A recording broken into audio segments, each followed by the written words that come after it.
Have you ever been told it's too late, that your best days are behind you? Imagine being 73, fingers curled around a walker, and hearing a nurse say, "If you can just walk again, that would be a miracle." Most people would accept that limit. The man I'm about to tell you about did not. My name is Dr. Julia, and I'm going to walk you through his comeback, step by step, so you can borrow the same plan. This is not hype. This is a roadmap for rebuilding strength, balance, and confidence when the world says stop. Stay with me to the end. I'll stitch the story to practical actions you can start today. He did not become weak in a single week. Weakness creeps in like dust. One skipped walk becomes a quiet month. One winter indoors turns into bone deep stiffness. A small stumble seeds a large fear. Sarcopenia, the slow loss of muscle with age, accelerates in the 70s, but it is not a death sentence. The body is not angry at you. It is adapting to what you repeat. If your life becomes still, your body becomes still. He avoided stairs. He leaned on furniture. He took shorter routes. Then a minor fall, a short hospital stay, and the walker arrived with a polite warning about accepting limits. He stared at the aluminum frame and asked a different question. What if limits can move? The first wins were microscopic. 20 seconds standing tall, hands on a countertop, focusing on posture like it was a prayer. 5 slow sit-to-stands from a sturdy chair, using his legs instead of his hands. Gentle ankle circles to wake the feet, slow neck turns to release tension, and 5 minutes of walking with the walker, even if it felt like a mile. He paired movement with breath. In for 4, hold for 2, out for 4. No heroics, no pain games. Only presence and consistency. Progress at 73 whispers, but it still speaks. Let's talk science without the jargon. Older muscle can still grow when it is asked, carefully and repeatedly, to do a little more. Bones respond to gentle loading. The nervous system can relearn balance through practice because neuroplasticity does not retire. Cardiovascular capacity improves with simple, regular walking. Your body will listen to your instructions. You just have to speak in small, daily sentences. After 2 weeks, he noticed the first clear change: confidence. He wasn't stronger by a huge margin, but he was less afraid. Fear is heavier than any weight in the gym. Lift it an ounce at a time. We added marching in place while holding the counter, heel to toe walking along a hallway, and light band pulls to open his chest and improve posture. Posture matters. If your head lives in front of your body, your balance budget is already overspent. We trained tall, even when the legs trembled. He asked about pain. Pain is feedback, not a verdict. We used a simple color code: green, mild muscle warmth or mild joint ache that fades after movement; yellow, tightness or sharp flickers that make you protect the area, modify or switch to gentler options; red, stabbing pain, dizziness, chest pain, or a sense that something is truly wrong. Stop and seek help. This traffic light let him move without gambling. By week 3, we trialed the cane for a few minutes at a time on safe flooring. Walker for the longer walks, cane for practice reps, always near something sturdy. Fear rose, then fell. That is normal. Balance is a skill, not a gift. We trained it with single leg stands while fingertip touching the counter, eyes forward, jaw unclenched. 10 seconds became 15 and then 20. We added gentle calf raises, wall push-ups, and rows with a band. 2 sets, then 3. Never to exhaustion. The goal was competence, not collapse. At 6 weeks, we went outside. He walked a small loop near home. Wind on his face, grass on his left, a short fence on his right in case he needed it. Environment matters. The world can coach you if you choose the right terrain. He felt taller by the end, not because we added height, but because we subtracted fear. Nutrition came next, not as a diet, but as repair.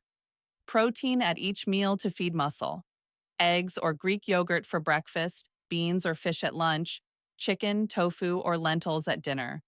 Hydration enough that urine ran pale, not dark. A vitamin D check with his clinician and food sources of calcium. Color on the plate from vegetables and fruit to support joints and recovery. Carbohydrates that kept energy steady. Oats, rice, potatoes, or whole grains. Food is more than fuel. Food is instructions for healing. Sleep was our quiet medicine. A small routine, dim lights 90 minutes before bed, warm shower, 2 minutes of ankle and hip mobility, 3 rounds of 4-2-4 breathing, and a simple journal note with 3 wins. Stood tall for 30 seconds. Walked in the park. Did not quit. The brain archives success better when you write it down. Write it down. Around week 8, strength met courage. He practiced small step ups on a low platform, 10 per leg, holding a rail. He continued chair squats with slow control, focusing on knees tracking over toes. We kept band rows and wall push ups twice a week. We protected recovery like a treasure. Soreness means you did work. Persistent joint pain means you need a detour. On hard days, we swapped land walking for pool walking. Water holds you without letting you hide. He asked when he could run. I told him we would earn it, not with punishment, but with patience. The rule was whisper light feet, short strides, and long walks in between. At week 10, he jogged for 15 seconds and then walked for 75. 10 easy rounds, no hero music, no stopwatch stress.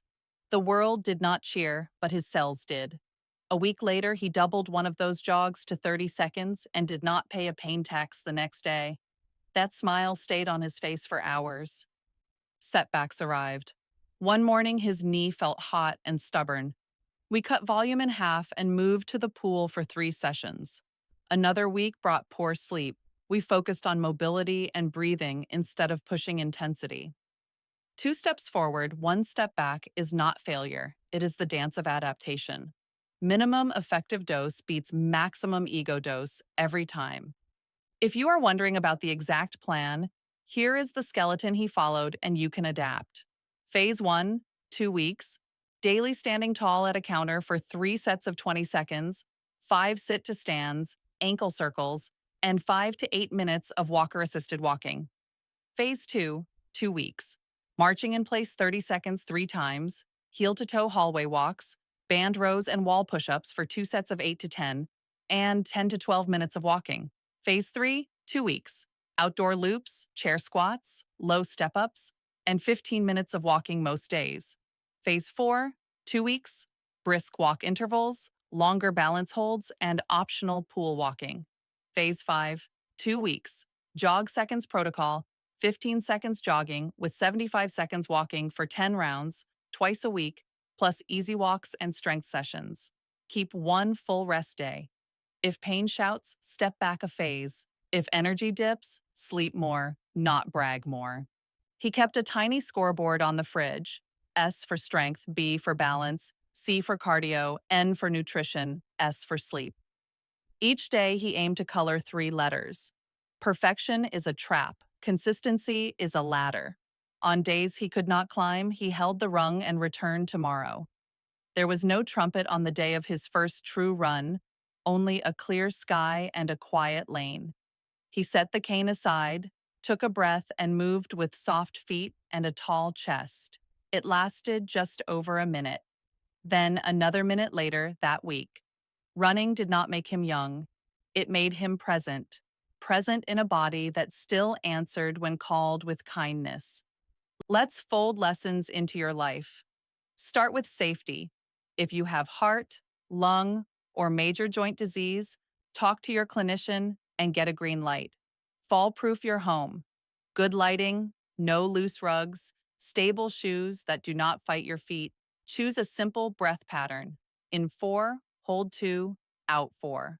Make a short list of movements you can perform today. Stand tall for 20 seconds, 5 sit to stands, 10 ankle circles per side, 5 minutes brisk, walking with whatever support you use.